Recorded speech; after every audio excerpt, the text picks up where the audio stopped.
Hi everyone, it's Jerusha. Hey, I wanted to give you a little update. I just got out of the shower and I wanted to show you what my dreads look like now.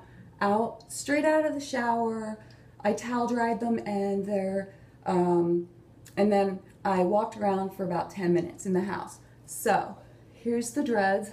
You can see how the section that's not dreaded is here, and then you can see how it looks at the bottom. See? The bottom of the dreads, the ends, that's the undreaded. My loose ends that I like, on purpose prefer, had them made that way. So it's funny because these feel more dry from the very beginning, and then the liquid just kind of keeps running off the ends there. So looks like that for a while. And how long does it take for them to dry completely? It takes maybe a few hours depending on if I have it up in a ponytail, and it doesn't take as long as people say some other mature dreads take to dry fully. Definitely I think it's dry by the end of the day, even if I have it up in a ponytail, because I'll take it down later. So I'm not wearing any makeup right now, just out of the shower.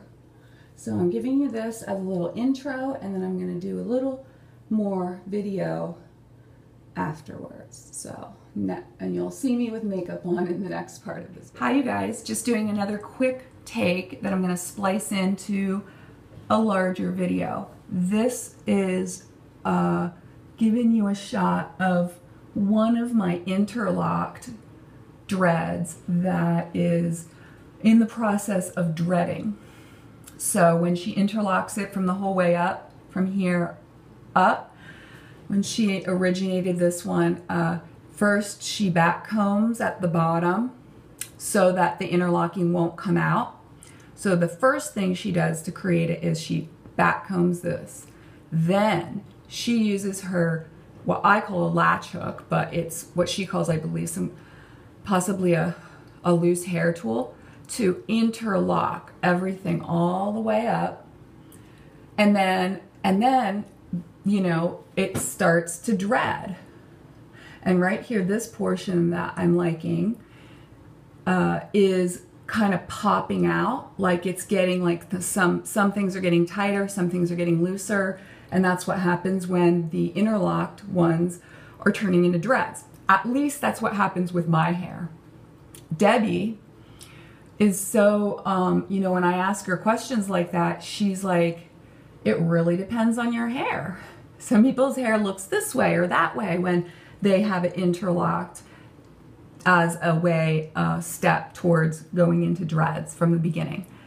And I wanted to show that to you all. This part is pretty dreaded, actually.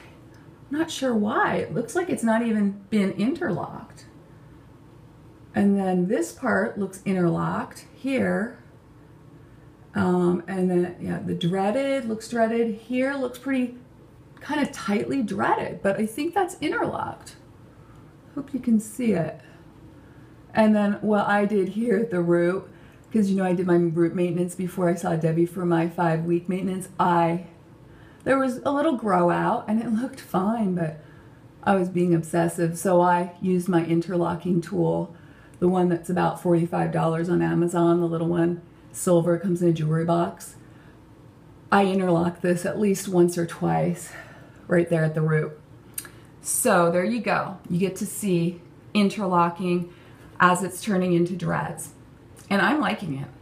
I just saw a YouTube video last night by a guy, black guy, and he was talking about, I think he does dreads on people, and he does, and he starts them all interlocked, all their the whole head of dreads, interlocks them, and he's talking about doing it. I believe at least one or two of the women that he did it on had straight hair, so probably the I believe it was fine, straight, textured, untextured type hair, or the texture that he had. So I have to see more about it, and then from him, and I might even want to ask him some questions, because the idea that you could start a whole head of dreads interlocked from all the beginning is exciting to me because I love the way it looks. I like the little like braided look and the way it might look once it's a dread fully, you know, fully mature that was started interlocked, has some texture. You know, I like the texture. I like the bumpiness, the bumpy texture. Even in the ones that aren't like, don't have actual loops in them that she had installed, I like a bumpy texture. I like something there like that. There's, yeah. So, yay, like if you people would like to have dreads and you want them to be thin, you know, like skinny dreads, some of them, you know, you vary it to the various thicknesses. I think you can do fatter dreads as well through interlocking the whole way. But if you do want thin, you know, skinny dreads, and I have this feeling it might not take as long, meaning that if you get dreads, a full head of dreads, interlocked all of them from the start, it might not be as expensive because when you pay someone by the hour to get your dreads installed, it can add up. You know, they might charge you maybe minimum $50 an hour, and if you want a lot of dreads, if you want a lot of skinny ones, it might take 12 hours possibly, and you add that up and maybe they give you a discount or something. But interlocked dreads and how they really will turn out well if you enjoy the way that that looks. And I will keep updating you all on it. This is another one that is interlocked, and I showed you this on probably 2 other videos of mine earlier on. This is turning out to be a very interesting right here. The way it's popping out a little and you know, it's tightening here and here, and so therefore it's tightening on those places and loosening here. And it's giving it an interesting look. So if you have questions about that, if you have anybody wants someone to do their dreads for them and they live in Portland, Oregon, let me know. Contact me. Comment below. I want to see comments on these. I really want to hear from you all. All right. All right. This is a new experiment for me. I am recording directly to YouTube. I'm using the YouTube app on my iPad mini, and there is a place in your channel where you can hit like the camera icon, and then it will let you record directly to YouTube. It's not live. There is an option that you could do a live, you know, webcast or something, but I believe that you can upload directly to YouTube and then take it from there as far as if you want to edit or if you want to just publish it, that kind of thing. That might be a good solution for the friends of mine on here who have been having similar issues to me regarding storage space in your device, and especially if you want to record in high definition, and if you want to, that's called HD, by the way, high definition, and if you would want to do like multiple takes or multiple videos, you know, if you want to. All right, so that didn't work like I thought it was going to.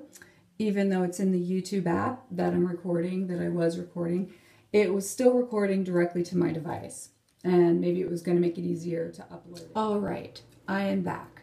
So this has been quite a long session. I don't want to complain, but it's been almost 4 hours since I hopped out of the shower this morning, and so I've been trying to figure out this storage management situation on my iPad mini, okay? I didn't put any products on my hair since I got out of the shower. 0 products, okay? I did put on some makeup, and I'm going to make a video about the makeup I use, the foundation I use for sun protection. So, I was doing some stuff on interlocking with you guys, and it cut me off after 1 minute and 11 seconds and told me I was out of storage. So even though I thought I was uploading directly to YouTube, it was still using the storage on my iPad and running out, and then stop recording at that time. I'm going to keep looking at the time counter. All right, I'm back. I'm on my iPhone now. It's telling me I'm out of storage on the iPad mini, so I'm on the iPhone. I don't like the color as much, but whatever. I'm just gonna keep checking the calendar, make sure I'm not thinking I'm recording when I'm not, but my iPhone has more storage capacity. So I was telling you, gosh, how do people do it? All right, so I was talking about interlocking. I was talking about how I got out of the shower, didn't put any product on my hair. Tomorrow my dreads will be 6 weeks old, okay? No product yet. A lot of them are dry, actually. Haven't taken it out of this ponytail since I did put it in after the shower. I meant to put the Dreadlocks tightening gel in my hair. Also meant to afterwards put the tightening spray in. But today I did for the first time use the Nag Champa shampoo that I shared with you about, that I love. I think you can see it back there in the shower, okay? I did a thorough shampoo job on my hair, and I think I might do a video later on just my method of shampooing. I don't know if it's interesting to anyone, so I'm going to put it on a separate video. I saw someone else did a video on shampoo, how they shampoo their dreadlocks, and so I'm just going to put it here. You guys will be able to choose whether or not you want to spend the time watching it. So I wanted to tell you about the Interlock tool. I think I might have showed you the tool, the one in the jewelry box. The other one, this one, I got this through the mail. I ordered it from Amazon. It's an interlocking tool, could also be called a latch hook, and it looks a lot, the colors and all that look a lot like the one that Debbie uses for her interlocking when she does the interlock method. And I don't know if it's the same exact one that she uses. She goes through them, quite, a bit in her business. And so it just has these colors, this green and pink. So whatever. I don't want to steal her secrets, but I did order this before I saw her for my 5-week maintenance, and I wasn't realizing that I probably am not going to be doing too much maintaining on my hair. I'm going to leave it to Debbie to do, at least for now, for a while now. So someone asked me the question of how many dreads do I have?